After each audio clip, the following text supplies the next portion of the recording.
दोस्तों जोहार, कैसे हैं आप सब। उम्मीद करते हैं अच्छे ही होंगे। एक बार फिर से आपका स्वागत है एसके स्टडी जर्नी में।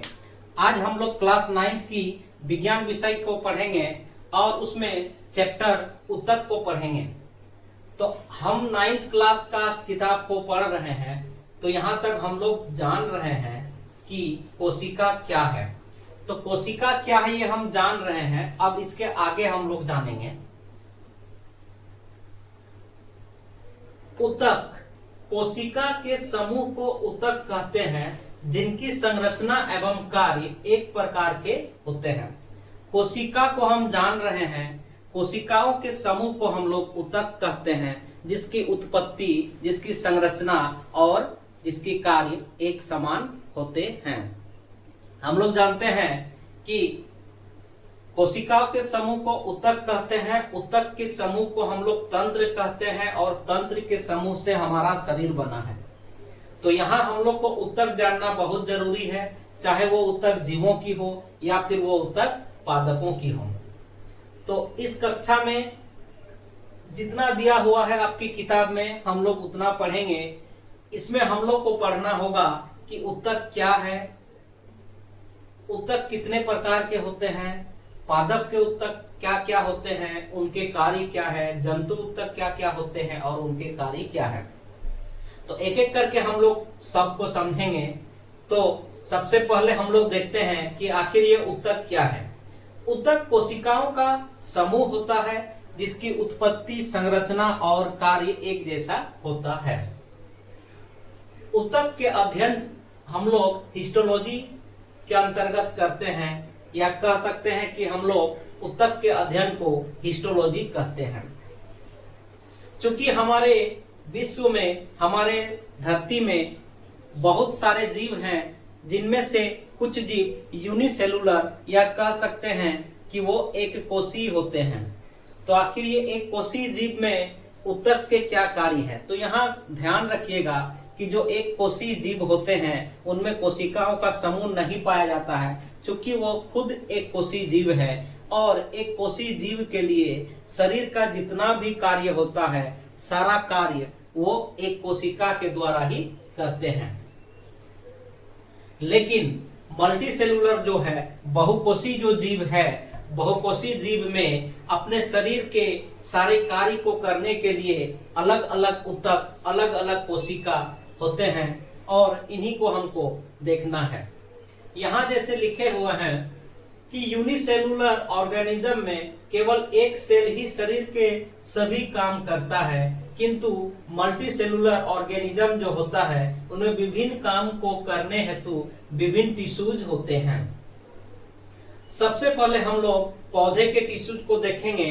पौधा में दो प्रकार के टिश्यू यानी कि ऊतक होते हैं, जिसको हम लोग यहाँ नंबरिंग किए हैं। एक नंबर में है विभाज्योतिकी ऊतक, जिसको इंग्लिश में हम लोग मेरिस्टेमेटिक टिश्यू कहते हैं। और सेकंड जो है वो है स्थायी ऊतक या परमानेंट टिश्यू। तो सबसे पहले हम लोग देख लेते हैं ये विभाज्योतिकी ऊतक को। ये विभाज्योतिकी ऊतक जो है, आप लोग दिमाग में रखिएगा कि ये जो है विभाजन की क्षमता होती है इसमें। चूंकि इस टिश्यू में, इस ऊतक में विभाजन की क्षमता होती है, तो स्वाभाविक है कि ये वहीं पे मिलेगा जहां पे पौधा में विभाजन होता है। तो ये कह सकते हैं कि पौधा में वृद्धि कराता है ये ऊतक। इस ऊतक को भी हम लोग 3 कैटेगरी में बांटे हैं, और ये कैटेगरी है शीर्षस्थ विभाज्योतिकी ऊतक, जिसको इंग्लिश में एपिकल मेरिस्टेमेटिक टिश्यू कहते हैं। ये जो है जड़ एवं तने के शीर्ष भाग में पाया जाता है। जैसे कि नाम से ही पता चलता है, शीर्षस्थ विभाज्योतिकी ऊतक, ये जड़ और तने के शीर्ष भाग में पाया जाता है और वहां ये ग्रोथ को दर्शाता है। उसी प्रकार दूसरा है पार्श्वस्थ विभाज्योतिकी ऊतक, इंग्लिश में इसको कहेंगे लैटरल मेरिस्टेमेटिक टिश्यूज। ये जो है पार्श्व शाखा जो होती है, वो शाखा में ये ऊतक पाया जाता है। और तीसरा जो है अंतर्वेशी विभाज्योतिकी ऊतक, इसको हम लोग इंटरक्लेरी मेरिस्टेमेटिक टिश्यू कहते हैं। ये जो है पत्ती के आधार में पाया जाता है और बाद में वृद्धि करके यही अस्थायी ऊतक बनाते हैं।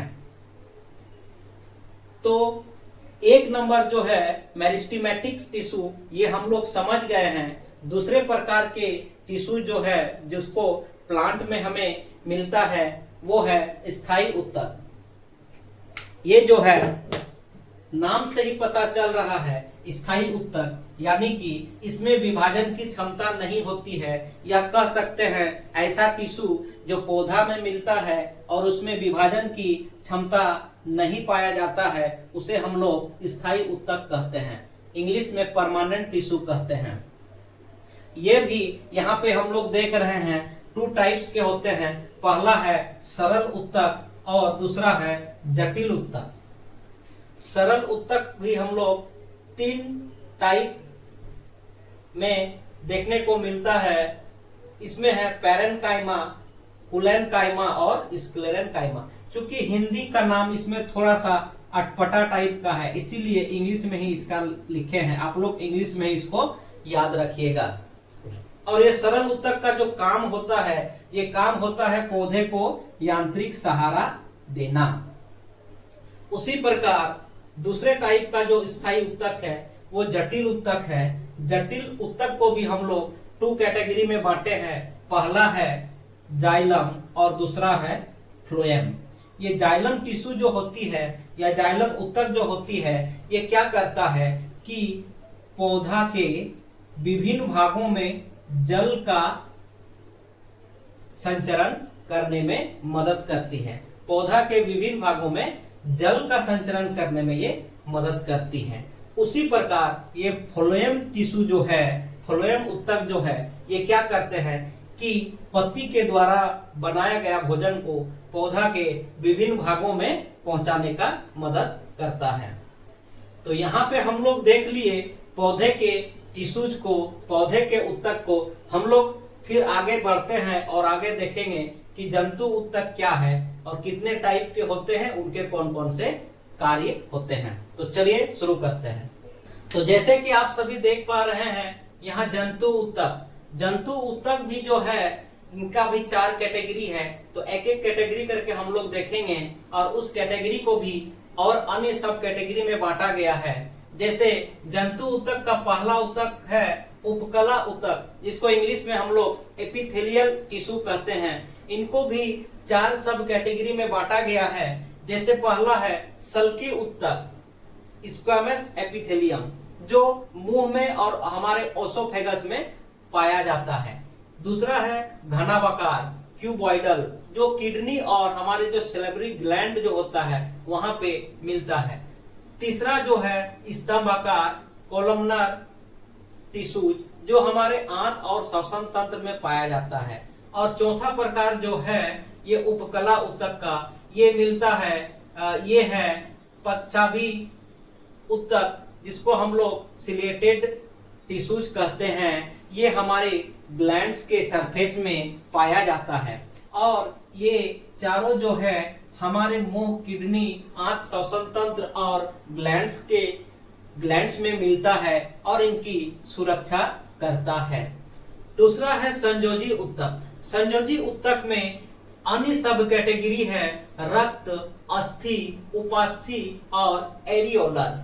रक्त तो सब वाकिफ है, हमारा खून जो है, हमारा खून भी एक संयोजी ऊतक है। और जैसे कि नाम से ही पता चल रहा है संयोजी, तो संयोजी का अर्थ होता है जोड़ने वाला।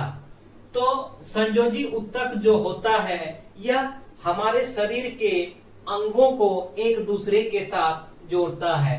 आप देख सकते हैं चाहे वो रक्त हो या अस्थि हो या उपास्थि हो या एरियोलर जो हो, ये सब हमारे शरीर के अंगों को एक दूसरे के साथ जोड़ते हैं। जैसे रक्त जो है हमारे शरीर के खून हमारे शरीर में, पूरे शरीर में वो दौड़ते हैं ऊपर से नीचे तक और अंगों को एक दूसरे के साथ जोड़ता है। उसी तरह अस्थि, दैट मीन्स बोन्स, या हड्डी जो है हमारे शरीर के अन्य अंगों को एक दूसरे के साथ जोड़ता है। उसी तरह ये उपास्थि भी है।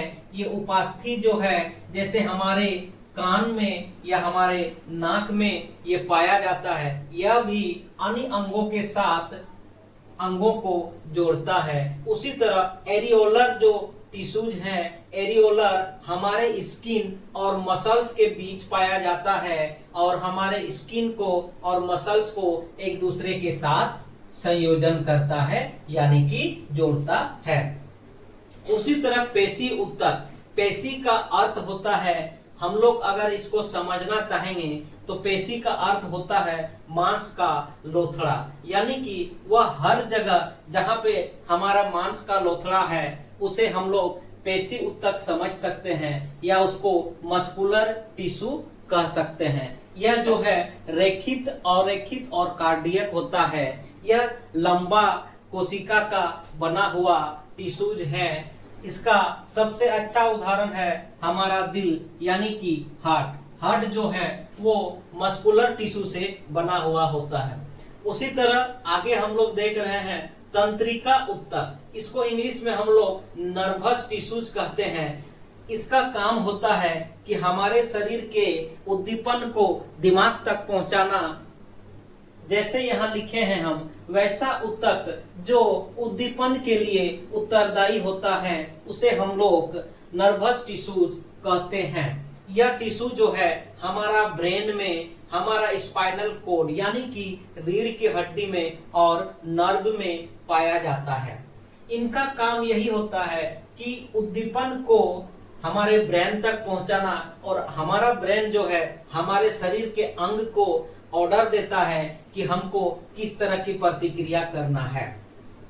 जैसे आप इसको इस प्रकार समझ सकते हैं, अगर आपको कोई मच्छर काट रहा हो, उस मच्छर की काटने की खबर हमारे दिमाग तक ये जो नर्वस टिश्यूज हैं वो नर्वस टिश्यूज ही दिमाग तक पहुंचाता है, और ये नर्वस टिश्यू हमारे शरीर के अंग को या हाथ को ये ऑर्डर देता है कि मच्छर काट रहा है, मच्छर को भगाओ। ये बहुत ही इम्पोर्टेंट है और हर बार 9th क्लास की परीक्षा में ये क्वेश्चन पूछता ही है।